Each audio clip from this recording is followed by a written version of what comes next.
എന്തുകൊണ്ടാണ് ഒരുപാട് നാള് ഹോസ്പിറ്റലിൽ സ്റ്റേ ചെയ്ത് ചികിത്സിക്കുന്നേക്കാളും ഏറ്റവും നല്ലത് ക്വാളിഫൈഡ് ആയ ഹോം നേഴ്സിനെ വീട്ടിൽ വെച്ച് ചികിത്സിക്കുന്നത് ഏറ്റവും നല്ലത് എന്ന് പറയുന്നത്?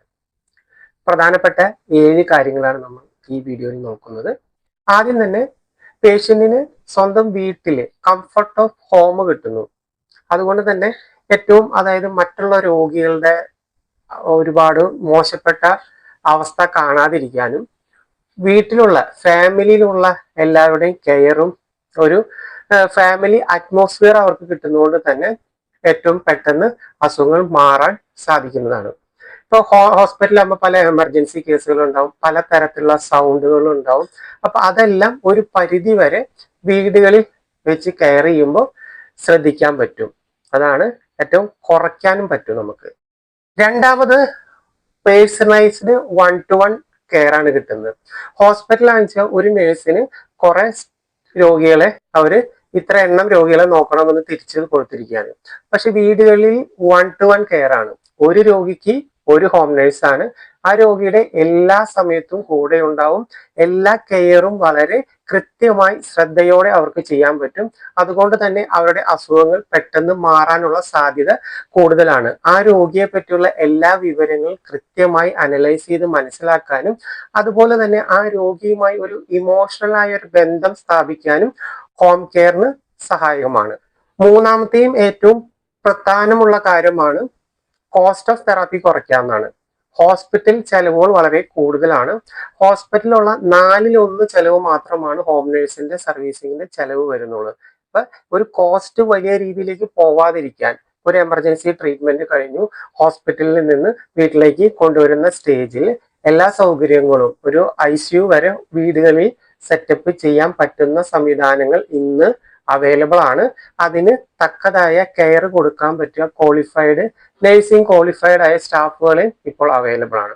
അപ്പൊ അതുകൊണ്ട് തന്നെ ഏത് തരത്തിലുള്ള അസുഖങ്ങളായാലും ഇമ്മീഡിയറ്റ് അസുഖങ്ങൾ കഴിഞ്ഞ് ഡിസ്ചാർജ് ചെയ്ത് വീട്ടിലേക്ക് കൊണ്ടുവന്ന് സെയിം രീതിയിലുള്ള കെയർ വീട്ടിൽ കൊടുക്കാൻ പറ്റും. ഒരു 4-1 ചെലവ് മാത്രമാണ് ഹോം കെയറിൽ വരുന്നുള്ളൂ. നാലാമത്തെയും ഏറ്റവും പ്രധാനപ്പെട്ട ഒരു കാര്യമാണ് ഇൻഫെക്ഷൻ വരാനുള്ള സാധ്യത കുറയ്ക്കുക. വീടുകളിലായ മറ്റുള്ള രോഗികളിലുള്ള രോഗങ്ങൾ ഈ രോഗിക്ക് കിട്ടാതിരിക്കാൻ, ഇൻഫെക്ഷൻസ് വരാതിരിക്കാൻ ഏറ്റവും കൂടുതൽ ഉപയോഗപ്പെടുന്നത് വീട്ടിൽ തന്നെയാണ്. ഹോസ്പിറ്റലിൽ അറിയാം പകുതിയോളം മറ്റുള്ള ഇൻഫെക്ഷൻസ്, മറ്റുള്ള രോഗികളുടെ അസുഖങ്ങൾ വരാൻ സാധ്യത വളരെ കൂടുതലാണ് ഹോസ്പിറ്റലിൽ. അപ്പോൾ ഇങ്ങനെയുള്ള ഇൻഫെക്ഷൻസ് കുറയ്ക്കാൻ വീടുകളിൽ തന്നെ ഹോം നേഴ്സിനെ വെച്ച് ചികിത്സിക്കുന്നത് ഒരു പരിധി വരെ ഏറ്റവും നല്ലതാണ്. അഞ്ചാമത്, ഫാമിലി ഇൻവോൾവ്മെന്റ് ഇൻ കെയർ.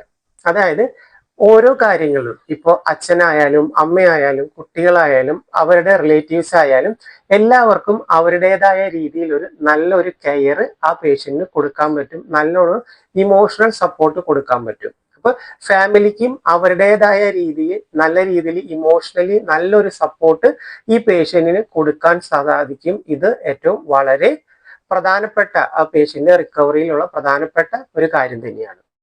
ആറാമത്തെ കാര്യം ഫാസ്റ്റർ റിക്കവറിയാണ്. ഹോസ്പിറ്റൽ സ്റ്റേ ചെയ്യുന്നതിനേക്കാളും വീടുകളിൽ ചികിത്സിക്കുമ്പോൾ അവരുടെ ഇമോഷണൽ അതായത് സ്ട്രെസ് വളരെ കുറവായിരിക്കും. നല്ലൊരു ഇമോഷണൽ സപ്പോർട്ട് കിട്ടുന്നുണ്ട്. അപ്പൊ സ്ട്രെസ് കുറയുമ്പോൾ ഫാസ്റ്റർ റിക്കവറിയാണ് വരുന്നത്. അപ്പൊ അവരുടെ സ്ട്രെസ് കുറയ്ക്കാൻ ഏറ്റവും നല്ലത് വീടുകളിൽ ഹോം നേഴ്സിനെ വെച്ച് ചികിത്സിക്കുന്നത് സ്ട്രെസ് കുറയ്ക്കാൻ ഏറ്റവും നല്ലൊരു മാർഗമാണ്. അതുകൊണ്ട് തന്നെ ഫാസ്റ്റർ ആയിട്ട് റിക്കവറിയും കാണപ്പെടുന്നു. അടുത്തത്, ഏഴാമത്തത്, കസ്റ്റമൈസ് ആയ ഡയറ്റും ന്യൂട്രീഷൻസും കൊടുക്കാൻ പറ്റുന്നു.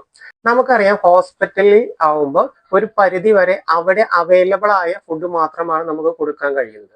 ഒരു വീട്ടിലേക്ക് വരുമ്പോൾ നമുക്ക് കസ്റ്റമൈസ് ചെയ്ത് ആ രോഗിക്ക് എന്താണ് വേണ്ടത്, അവർക്ക് താല്പര്യം എന്താണ്, അവരുടെ അസുഖങ്ങൾ വെച്ച് എന്തൊക്കെ കാര്യങ്ങൾ കഴിക്കാൻ പറ്റും എന്നത് നോക്കിക്കൊണ്ട് കസ്റ്റമൈസ് ആയ ഒരു ഡയറ്റ് നൽകാൻ പറ്റും. അതുപോലെ തന്നെ അവരുടെ ന്യൂട്രീഷൻ കാര്യങ്ങൾ പ്രത്യേകം ശ്രദ്ധിക്കാൻ പറ്റും. ഇത് അവരുടെ അസുഖം മാറാനും ഫാസ്റ്റർ റിക്കവറിക്ക് ഏറ്റവും ഫലപ്രദമാണ്. അടുത്തൊരു പോയിന്റ്, ഫ്ലെക്സിബിൾ ടൈമിംഗ് അവേഴ്സ് ആണ് വിസിറ്റേഴ്സിന്.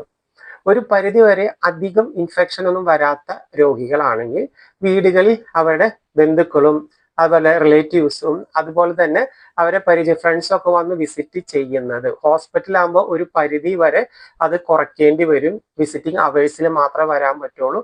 അങ്ങനെയുള്ള റെസ്ട്രിക്ഷൻസ് ഉണ്ട്. വീടുകളിലാകുമ്പോൾ ആ റെസ്ട്രിക്ഷൻസ് ഉണ്ടാവില്ല. പേഷ്യന്റിന്റെ കംഫർട്ട് അനുസരിച്ച് നമുക്ക് ടൈമിംഗ് അഡ്ജസ്റ്റ് ചെയ്യാൻ പറ്റുന്നതാണ്. ഇത് ഫാസ്റ്റർ റിക്കവറിക്ക് ഒരു സഹായകമായ കാര്യമാണ്. Home nurse better for long time illness, end stage illness, അങ്ങനെയുള്ള എൽഡർലി പേഷ്യൻസിന് ഏറ്റവും നല്ലത് ഹോം നേഴ്സ് കെയർ ആണ്. അതുകൊണ്ട് തന്നെ വീടിന്റെ ഒരു സ്വസ്ഥമായ അന്തരീക്ഷം അവർക്ക് കിട്ടുന്നത് തന്നെ ഏറ്റവും വലിയൊരു കാര്യമാണ്. നമുക്ക് പണ്ട് കാലത്ത് പലരും പറയാറുണ്ട് എൻ്റെ സ്വന്തം വീട്ടിൽ കിടന്ന് മരിക്കണമെന്ന്. അപ്പൊ അതുപോലെയുള്ള സ്വന്തം വീട് എന്നൊരു സ്വപ്നം അവരുടെ ആ ചുറ്റുപാടുമായി പൊരുത്തപ്പെട്ടു പോകാനാണ് രോഗികൾക്കും അവരുടെ ബന്ധുക്കൾക്കും ഏറ്റവും കൂടുതൽ താല്പര്യവും ആ രോഗം റിക്കവറി ചെയ്യാനും ഏറ്റവും നല്ലത് അത് തന്നെയാണ്. ഏറ്റവും അവസാനത്തെ point, piece of mind for family members. വീട്ടിൽ ഒരു ഹോം കെയറിലൂടെ ചെയ്യുമ്പോൾ അവർക്ക് ഒരുപാട് പീസ് ഓഫ് മൈൻഡ് ഉണ്ട്. അവരുടേതായ വർക്കിൽ ഫോക്കസ് ചെയ്യാൻ പറ്റും. ഇപ്പൊ ഹോസ്പിറ്റലാകുമ്പോൾ അത് ഒരിക്കലും ചെയ്യാൻ പറ്റില്ല. എല്ലാ ദിവസവും അവരുടെ ആളുകൾ വന്ന് നോക്കേണ്ടി വരും. അവരുടെ വർക്ക് അതനുസരിച്ച് അറേഞ്ച് ചെയ്യേണ്ടി വരും. ഒരുപാട് ലീവ്സ് എടുക്കേണ്ടി വരും. ഏറ്റവും കൂടുതൽ പീസ് ഓഫ് മൈൻഡ് കിട്ടുന്നത് രോഗിയെ വീട്ടിൽ വെച്ച് ചികിത്സിക്കാൻ പറ്റുന്ന രോഗികളെ നല്ല ഹോം കെയർ നൽകുന്നത് ഏറ്റവും നന്നായിരിക്കും.